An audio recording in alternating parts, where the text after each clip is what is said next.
Many will argue that Jamaica is a place to be. Paradise. Tourist attraction. Despite that, we all have that singular problem plagued Jamaican streets for decades now. Crime and violence. In this video, I'm going to show you the main reason for crime and violence in Jamaica. How this is linked to Jamaicans official scamming, dancehall music, and garrison leaders. The relationship between Jamaicans official and crime group caused widespread corruption, which resulted in many Jamaicans losing their life. The key word in this statement is corruption. This is the biggest problem faced by many Jamaicans. This is one of the singular reasons why crime and violence will never stop. Crime cannot be fixed if corruption goes unchecked. By now we're supposed to know that. We need someone with loyalty. It is impossible to run a nation without proper structure, loyal personnel who are willing to represent their citizens, and of course a strong security force. There was a survey in 2019 against politicians. The survey shows that 60% of us believe politicians are corrupt. However, up to this day, we have never yet seen a politician face their demise or go behind bars. Never. Politicians always slide under the table. So when will the government or Mr. Andrew Holness are going to accept the fact and take a look at the leaders of this country? Now remember, crime was really introduced on a large scale by the politicians. If you guys remember, Michael Manley, the great PJ Patterson, and of course, the late Edward Seaga. It was their affiliation with Era Dan. They were fighting for political turf. So a lot of guns were brought into the country by taxpayers' money. And up to this day, billions of taxpayer money and international funding continues misuse while crime spiral out of control. So again, corruption. And it's not even a politician thing, it's a human being thing. Individuals and a whole are just corrupt, mankind. Remember, the first thing our corrupt politicians came from us. It's definitely a mindset thing, which established all the way from slavery days. As much as unity was among us, it was always a do or die policy. In today's world, we call it every man for themselves. So we need to understand that these leaders do not enter politics to improve Jamaica. Only a few, of course. It's all about self-elevation in all aspects of their life. The Prime Minister recently shared his concern about the level of crime and violence, and he was talking about guns, criminal gaining access to these weapons.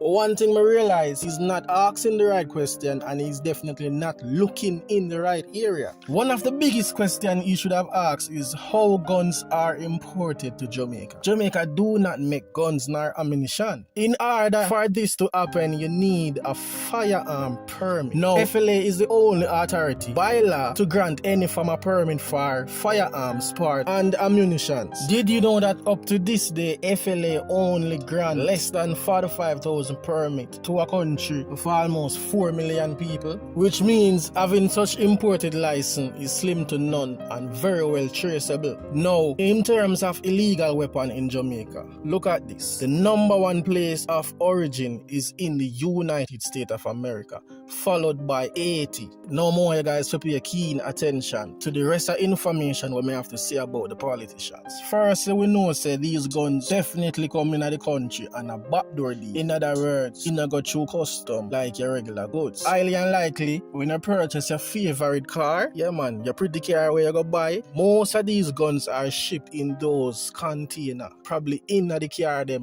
car parts them, and of course other means. If you watch the movie Third World Cup, you would realize them do it in a rice bag and stuff like that. But again, there's this huge shift in how them distribute these weapons to Jamaica.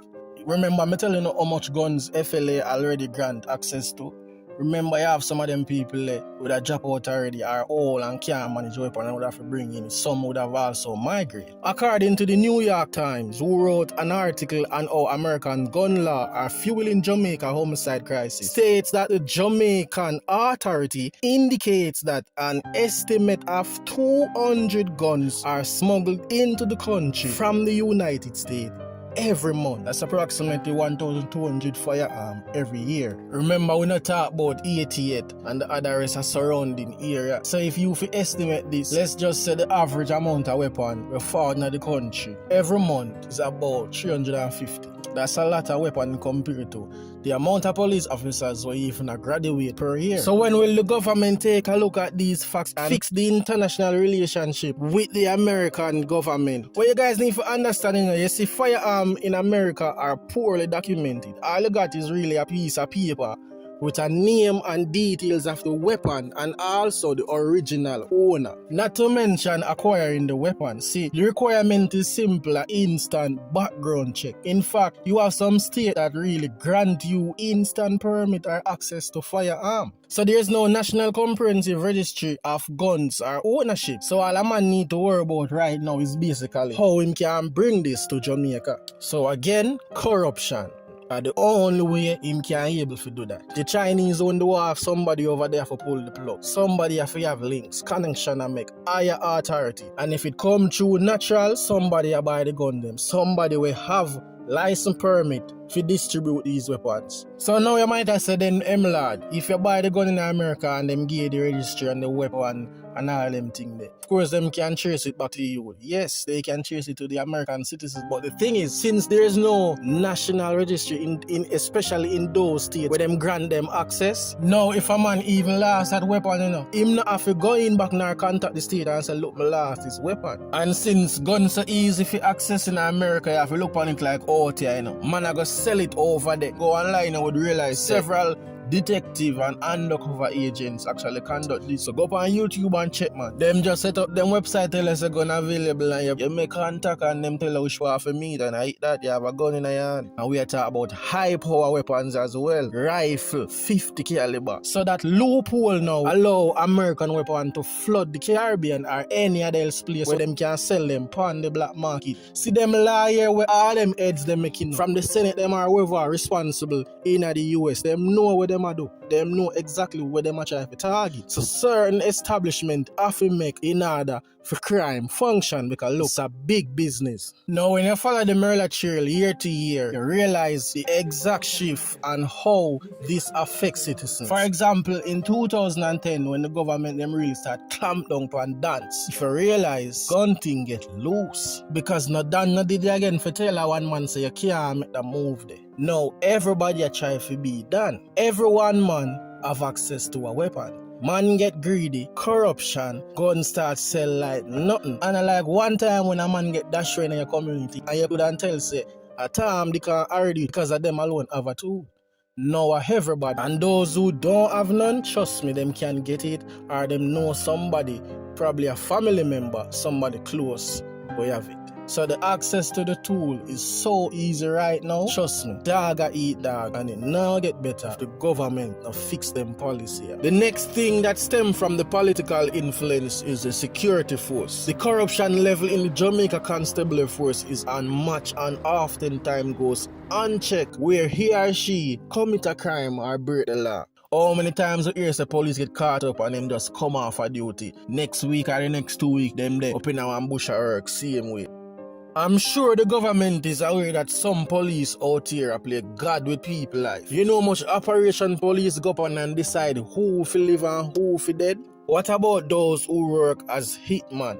Trust me, most of these hit jobs when you see a carry around a police a do it. Or the trigger happy one them we just dash for innocent people. Not to mention those who refuse to document illegal weapon and bring them back on the street. Sell them back to them best friend or them favorite done. We could go on and on, but look, nothing will change if those who are responsible are not held accountable. Just like politicians. The Jamaica Constabulary Force gone to the dogs. Me telling you, man, how many times I see people cry out say police dash for them picnic innocently and place weapon upon them. See, the garrison will tell you, police pull up, shoot and ask question later. With them typical excuse, police conduct operation or receive some form of intel.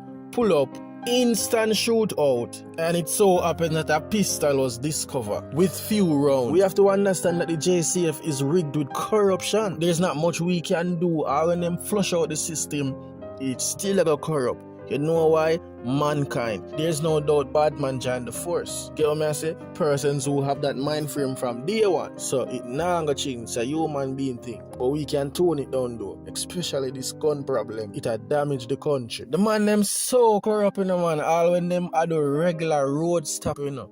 You have some police create them own law by begging citizens money to buy food or water, or simple refusing to write a $5,000 ticket and ask for a $2,000 or less. Right now, Jamaica at the crossroad in terms of crime and violence.